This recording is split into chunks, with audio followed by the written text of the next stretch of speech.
चीन एक ऐसा मुल्क है जिससे भारत को दोस्ती के बदले हमेशा दगा मिला है। एक बार नहीं, कई बार चीन भारत के पीठ पर छुरा घोंप चुका है। चाहे चीन के साथ भारत का सीमा विवाद हो या फिर भारत के सबसे बड़े दुश्मन यानी पाकिस्तान के साथ चीन के रिश्ते रहे हों।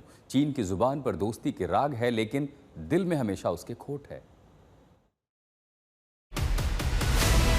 चीन को लेकर भारत का स्टैंड एकदम स्पष्ट है। जब तक बॉर्डर पर शांति नहीं होगी, तब तक रिश्तों में गर्मजोशी नहीं आएगी। लेकिन बॉर्डर विवाद को सुलझाने में चीन का रुख मायूस करने वाला है। बीते 20 सालों से भारत और चीन के बीच सीमा विवाद का मसला अटका और लटका हुआ है। 2000 में तय हुआ था कि 3 चरणों में सीमा विवाद का समाधान टेबल पर बातचीत से निकलेगा। पहला चरण था गाइडिंग प्रिंसिपल और पॉलिटिकल पैरामीटर।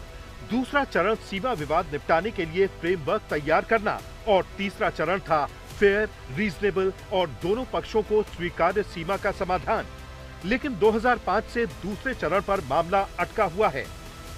अभी भी हमारी जो बॉर्डर स्टेबिलिटी है पूरी तरह से बहाल नहीं हुई है। भारत का जो इंफ्रास्ट्रक्चर डेवलपमेंट है, बॉर्डर इंफ्रास्ट्रक्चर, खास करके चीन का जो बॉर्डर लगता है, वो अभी पूरा नहीं हुआ। तो मुझे लगता है जब तक वो क्षमता पूरी नहीं होती, हमारा इंफ्रास्ट्रक्चर पूरी नहीं होती, ज़्यादा ज़रूरत है कि हम चीन के प्रति सावधानी बरतें। भारत को अतीत में मिले सबक और चीन की नीयत को देखते हुए डिफेंस एक्सपर्ट यही मानते हैं कि चीन से दोस्ती की राह में कांटे ही कांटे हैं।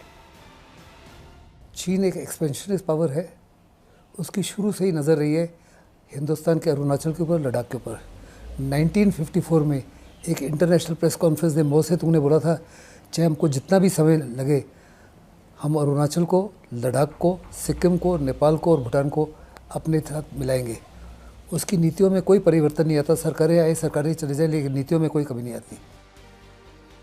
जानकार यही मानते हैं कि चीन कभी भी भारत का रणनीतिक साझेदार नहीं बन सकता।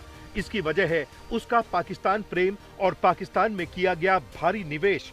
दूसरी तरफ चीन अपनी तिजोरी को भारत के बाजार से भर रहा है। ऐसे में जब तक दोनों मुल्कों में कारोबारी नजरिए से बराबरी नहीं होती, तब तक दोस्ती संभव नहीं।